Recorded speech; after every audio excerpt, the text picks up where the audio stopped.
Good morning. This is Solomon Wangwe, Goshen Acquisitions and Grand Acres Limited. I just wanted to share a thought or two about this proposed finance bill amendment 2022. I'm sure most of you by now have heard something in the news, in the media, about what it proposes to do. In essence, basically increasing tax and revenue generation or collection by the taxman on the rest of us, the citizens. Now, I am one of those people who feels that it's actually a sacred duty for us as citizens of any country to pull our weight as far as tax payments are concerned. I know it can be difficult to keep track of that, but I have no qualms with taxes. Taxes are necessary for financing our government, to provide our services, and so on. We live in a blessed country, Republic of Kenya, where we have relative peace, political freedoms, infrastructure.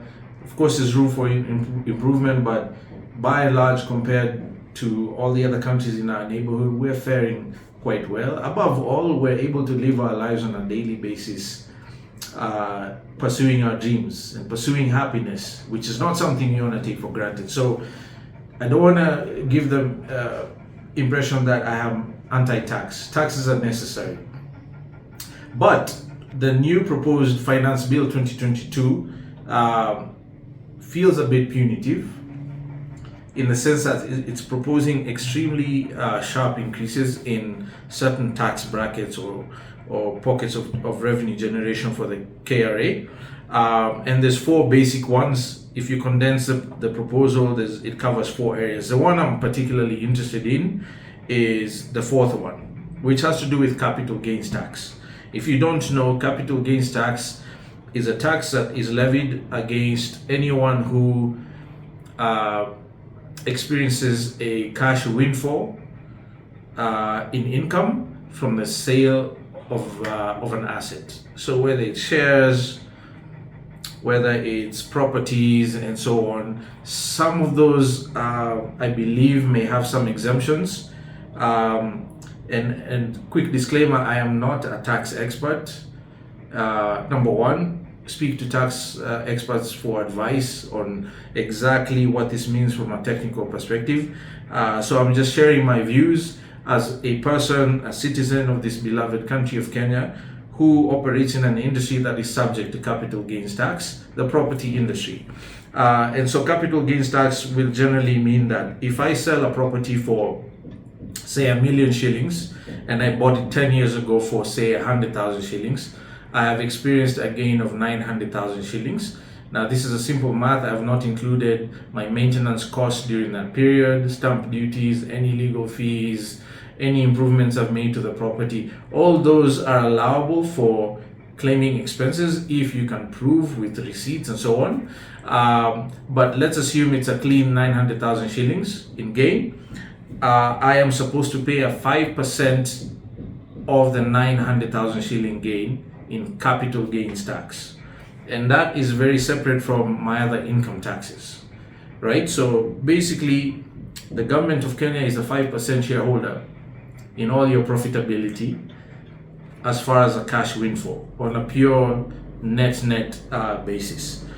Now, the new proposal is trying to increase that from 5% to 15%, which means in that instance, if I'm going to make a 900,000 shilling profit on that transaction, I have basically increased my tax from 45,000 shillings to 135,000 shillings, if that makes sense, which is a bit extreme. I hope my math is right, which is what I'm doing right now. And Richie is laughing at me.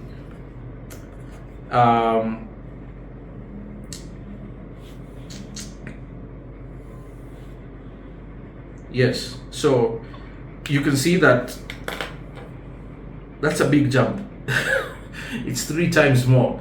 And while that might not seem so big in the context of a 900,000 gain or more, if you're selling a property for a 100 million shilling gain in value, if you've held the property, your family's held the property for 30 years, 40 years, whatever the case may be, those numbers start to feel painful.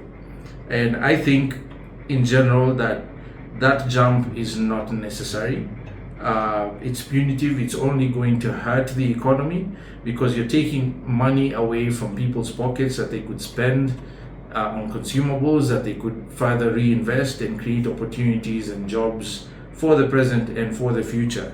And so in general, I am not for this proposed amendment to the finance bill.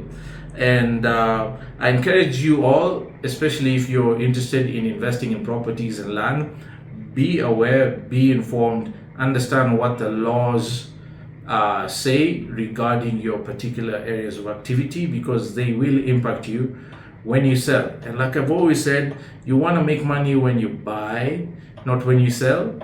And this particular proposal means that you need to do that in a more pronounced manner when you buy, because you're going to give up 15% of your capital gains to KRA on that transaction. So get informed.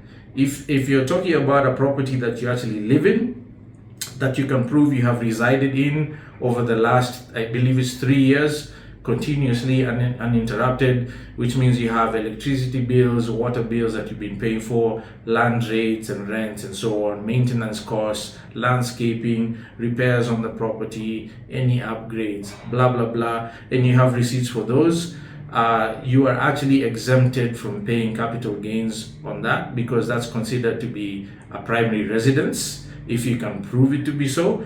But for all your other properties and real estate investments, you have to be aware that this is going to have a massive impact on your future gains and eventual profitability. So let your voice be heard, whether you're for or against it. If you are against it, take action. If you are for it, obviously you don't have to do anything. But it's an interesting space to watch. Who knows if it's going to get approved or not. They did try to increase this once before and it got shot down in Parliament. And we wait to see. So stay tuned and get informed. Cheers.